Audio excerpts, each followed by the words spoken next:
Hello, and welcome to Religion and Life. I'm your host, Ozzie Ostwald. Meditation practices make up part of every major world and global religion. It's an ancient practice that has spiritual benefits, psychological benefits, and now today even secular scientists are recognizing that meditation has physiological benefits as well. My guest today, Ritesh Sheth, is a practitioner of a particular kind of meditation breath practice known as Sky.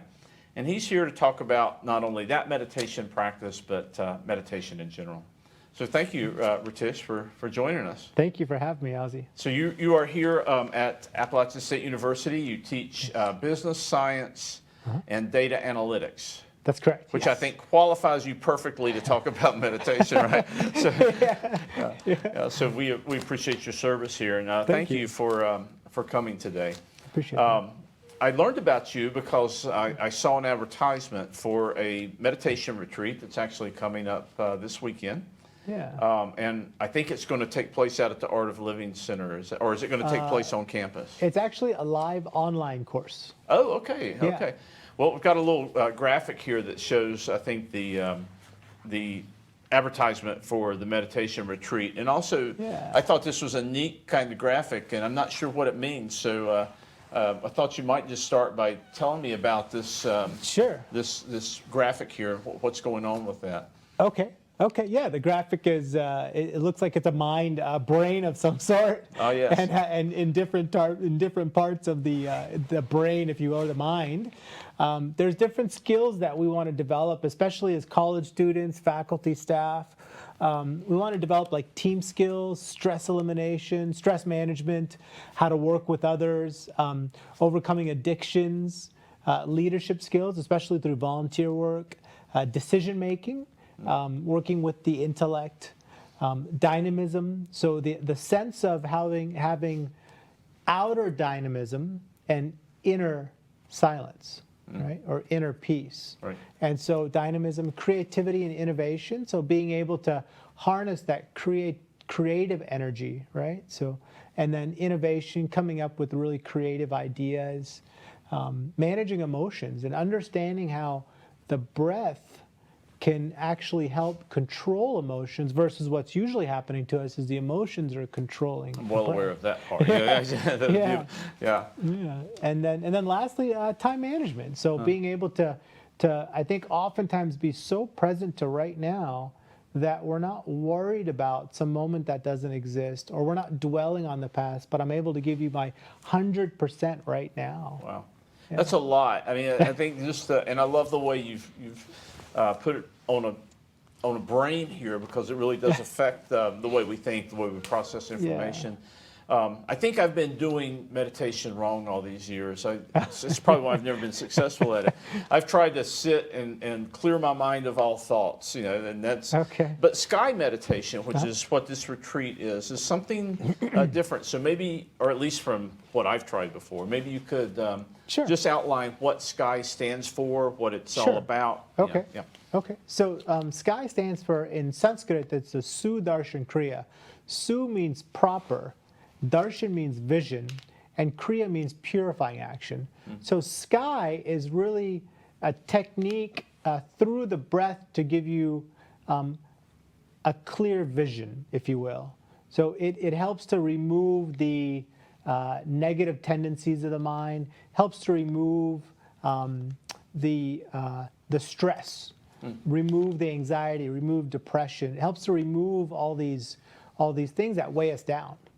And it helps us get really centered and grounded, and so we can perform really well in the world and be happy. And you do this through breath regulation. Is that It's kind of part breath of it? work? It's breath work. Yeah, it's being able to really, more than anything, it's to just become more aware of some of the most basic thing that we require. Right? Oftentimes, people are so shallowly breathing through the upper lobes of the lung, and they're only utilizing maybe 20 to 30% of their lung capacity.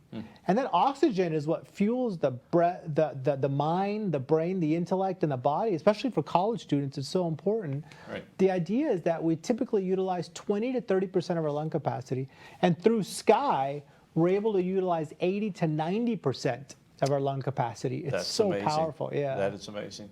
Yeah. And then I've been reading some material that you've shared with me, and it's really impressive what people report that meditation in general, but sky meditation in particular, does for them. I mean, stress release that you mentioned, anxiety relief, depression relief, Yeah. but also physiological things like lowering heart rate, lowering blood pressure, maybe, I don't know, maybe even lowering cholesterol. I need it for that. Yeah. But there's just a long list of health benefits related Yeah. to sky meditation. Yeah. And I read one place where veterans who are suffering from PTSD normalize their anxiety within 1 week of taking up breath Yeah. meditation. Is this the sort of results that you expect when you Yeah. train people to?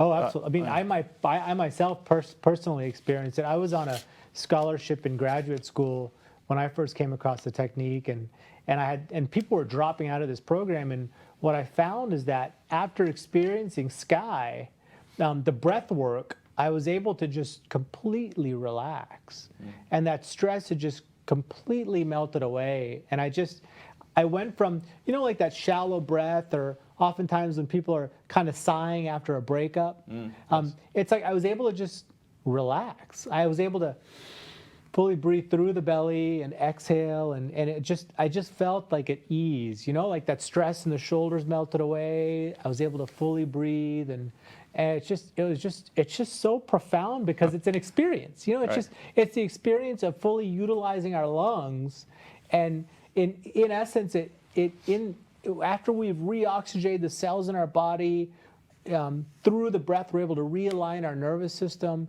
We're able to go much deeper into meditation after doing some breath work. So if you meditate in the morning and you experience this, readiness to tackle the world, or just sense of inner peace, does it take you through the day, or are there moments when you sort of have to re-energize at moments during the day, or? I find at sunrise and sunset are my 2 times of the day where I get a chance to recharge. Right. And so I meditate for a little while in the morning and a little while in the evening, and I do my sky practice first thing in the morning, and I feel like I'm set for the day. And it gives me this sense of equanimity and this calm meditative state of mind to handle almost anything that comes my way. That's amazing. Yeah. Yeah, and I was watching some students who were giving testimonials about the benefits of sky, and they talk in very similar terms that it sets them up for success, it sets them up for the day, it helps them reduce their anxiety, their stress levels. Yeah. It's just amazing. Now, I kind of am interested, and you mentioned this. You said that you implied that breath and the nervous system are somehow related. How does sky work? How does it mediate between the process of breathing and then calming the nervous system? So the way sky works is through the breath, we're able to, as we breathe deeper, right? We go from literally maybe 30% max to up to 80, 90% max. And so we're literally oxygenating. There's I think 4 trillion cells in the body. And so imagine oxygenating all of these cells. Yeah. And then imagine the impact of through the breath being able to realign that nervous system. And there's some studies have actually shown that it can affect the gene sequence in our body. So I'm not a medical scientist by any means, but the experience for me speaks for itself. Right. The experience of being able to come away feeling so centered and grounded, and it's so subtle, but the experience it's like nothing else. And what's beautiful is that it can be experienced with almost any tradition. And so it's something that we've had people from all walks of life, all religions, and I've even practiced sky in churches and everywhere. And it's just amazing to have that experience and then go deeper into whatever tradition that we're associated with. Yeah. It's really beautiful. I want to come back to that a Sure. little bit later, Okay. because I think sometimes there's, let's just talk about it now. So yeah, I like your comment where you said that you can practice sky and it takes you deeper into whatever tradition you're a part of. So Yeah.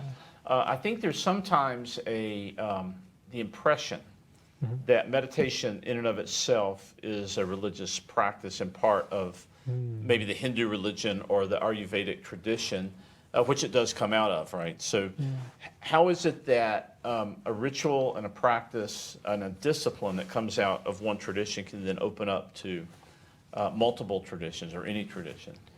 Yeah, I think the reason why is because it's science, right? It's the science of the way we breathe, and it's less about religion and more about a scientific principle of like simply oxygenating cells in our body, of the lungs, right? Our lung, we all have lungs, right? Yeah. And it's a beautiful science. And I think it can be experienced by anyone the same way we experience different foods of the world or we experience different music of the world. In the same essence, we get to experience breath, which is common to almost everyone. Everyone breathes. So you've talked about it as a science Sure, yeah. with psychological and physiological benefits. Yeah. Is there? But then you also describe this sense of peace that. Yeah. It sounds to me like it's an experience that you struggle to define into words. Is that the spiritual component of sky meditation, or maybe is there a spiritual component? Sure, yeah. I believe the spiritual essence of the sky breath meditation practice is the peacefulness, the silence that it brings you. So there's an amazing, profound sense of peace because we're in such a hurry all day and we're constantly worried about what to do next, or we're constantly stressed, if you will, or we've got this to do and that to do and the kids and dinner, and we're constantly on the go, right? Right. And so being able to step back and just take a moment and turn inwards and experience our own breath, and then after we're finished, experience some silence, just right? Just those few moments, even a few seconds of just, okay, the brain could shut off for a few seconds and just relax, right? And I think it's the perfect prelude to going deeper into our prayers, Right. deeper into our faith, and it's really beautiful. Yeah. And you said one thing that caught my attention. You said that the practice allows you to go deeper inwardly, right? Yeah. And I think sometimes meditation gets a bad rap because of that it's described as only beneficial to the inner self, and that meditators or those who practice meditation then don't take that into the outside world beyond themselves. But what I saw, right, from the Sky program is that you mentioned that leadership, Yeah. service to others, Yeah. is part of this program. So Yeah. is that an emphasis in the Sky program, that you go inward, you get this recharging experience, you experience peace, and then that sets you up then to move outward with the practice in some way? I mentioned dynamism. Yes. So the concept of outer dynamism and inner peace. Right. And so in that essence, we experience some peace, some stress relief, and it's kind of like seeing a really good movie, right? When you experience a really good movie, do you want to just keep it to yourself? Yeah, right. No, you want to say, God, I saw the best movie last weekend. You want to share it with others, right? And so that ability to experience something so profound and then share it with others, right? Like when we go, it's just like seeing it, and being able to share that sense of peace and that sense of equanimity and tranquility, that inner silence, that peace. We want to share that with others so we can create this greater sense of belongingness, this greater sense of well-being within, among our community. Yeah. Yeah. That's great. I mean, that's really that's so well said and eloquent and beautiful. Sometimes when I talk to, or sometimes people in religious traditions who meditate will describe something like an altered state of consciousness, where they're kind of outside of themselves almost. Is that something you've ever experienced, or it doesn't sound to me like that's the point of sky meditation, really? But maybe that's the sense of equanimity that you're talking about. Yeah, the essence of sky meditation is to feel centered and grounded. Okay. Is to reduce stress, reduce anxiety. Is to alleviate depression. It's to really help people more than anything. Just feel happier, feel better, feel calmer, feel more peaceful. I think we could all use that after the last couple of years we've experienced, right? Yeah, it's so true. So some people I've run into are suspicious of meditation. And I'm thinking about conservative, faithful Christians who might be afraid that delving into a meditation practice would take them to another religious tradition that might be foreign to their own. So there's a little bit of nervousness there. And of course, sometimes what I'll say as well, in the Gospels, Jesus would go off and meditate, right? But, Yeah. So what would you say to someone, either a person of faith from another tradition who's nervous about participating in the rituals of Hinduism or Ayurveda or whatever? What would you say to them to quiet their anxiety and to make them more comfortable with, as you said, using this meditation to get deeper into their own faith? Yeah. I would say that this sky meditation practice it's breath work, and it's non-denominational. It's open to all religions, all faiths. And it's not a religion per se, but rather it's a meditation practice that I personally believe takes us much deeper into our own faith. Like, I enjoy going to Mass, or I enjoy going to church. I'm actually studying the book of Genesis this semester. Oh, yeah? And so I love being able to go much deeper into faith. I had Jesus sworn into my own heart as a young teenager. And I really enjoy that ability to feel like I can personally go deeper into faith, right? And more than anything, it's being able to feel like, okay, I'm not feeling anxious about anything. I'm not feeling stressed about my work. I'm not feeling nervous. I'm not depressed, right? And I can simply just relax. And I love it when I go into a church service on a Sunday morning and we all sing together. And I think, wow, like, this singing allows me to feel like our hearts are aligning, right? I mean, how beautiful is it when we can sing together and pray together? And I think in that essence of in song, it's our hearts that are becoming aligned. It's Right. so beautiful, right? And I feel like I'm able to experience that depth of faith because I feel more centered and grounded, and I feel quieter, and I feel more peaceful, So even though meditation, I think, is generally associated with Hinduism or ancient Ayurvedic traditions, that's really, this practice is not an expression of that religion per se, but an expression of something deeper that goes beyond the way we carve up religious traditions in the world. I've found meditation common among all religions. I mean, yes. I've sat in church, and we've sat in silence before in a church service, and in Mass we spend a lot of time. We'll hold hands and eyes closed in silence. So I've experienced meditation in almost every religion. I mean, I haven't explored every religion as an experience personally, but from what I understand, meditation and prayer are parts of almost every religion.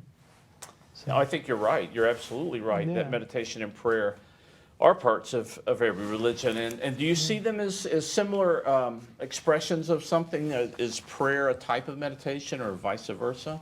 Are they related in that way? The way I like to think about it is, I think they're expressions of love and of human values and compassion and empathy and service to others, right? Is caring for our fellow human beings and being there for them. Like, like being able to empathize with another and being able to just care for that person, to sincerely be of service to others. Right? Beautifully said. Yeah, yeah. And I think ultimately, I think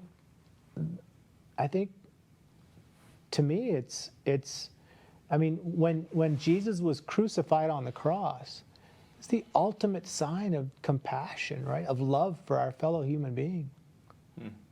So that's really beautiful, right? a beautiful analogy to make between prayer and meditation. And I think that's a nice way of talking about meditation in a way that it can be experienced and applicable in all religious traditions. Well, I want to go back to some of those articles I read, because really what caught my eye was some of the studies that have been done. And I think we have a second chart here that summarizes a study that, I believe this is a study that was done by Yale University. Is that correct? Okay. It's Yeah, Yale or Harvard. Yale and Harvard both Okay. did, big, high-powered schools, right? And they did a study with Sky meditation, 8 weeks, 200 participants, and I was really struck by the results here. So maybe you can just walk me through what this bar graph means. And I think what the study was comparing measurable results from Sky meditation to other types of meditation. And then there was a control group. But maybe just walk us through what they measured here and what the results were. Okay, sure. So I'll get to the essence of the study. The essence of the study is showing that from the left, stress goes down significantly.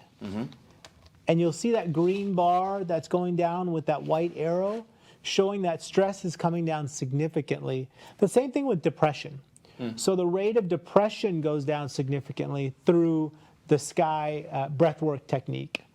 And then you'll see mental health improves significantly. The same with social connectedness, that feeling of belongingness with others, and that desire to connect with others.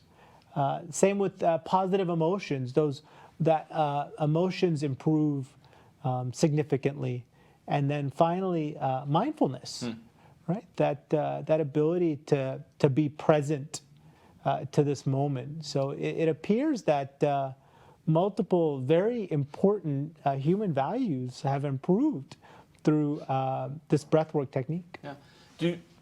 I think I know the answer to this, but do counselors and psychologists take advantage of some of these effects in working with people who might be experiencing depression or anxiety? Our head counselor at Appalachian State University, she actually recently just graduated from the Sky course. So she recently just graduated, and she reported feeling amazing and feeling so much better. And in fact, some of her staff actually went through the course as well. So we've got multiple counselors that have gone through and graduated with the Sky meditation technique. And there's I guess you target certain groups. I know that this retreat coming up this weekend is maybe directed toward college students. Are there other retreats, or if you have a predominantly adult audience, for example, and I don't mean college students are adults, older adults. If you have a group that is older adults, is the retreat any different? Are there certain things about where college students are in their lives that you really want to kind of zero in on? I guess that's what I'm asking. Yeah. So this course is called the Sky Campus Happiness Retreat. Okay.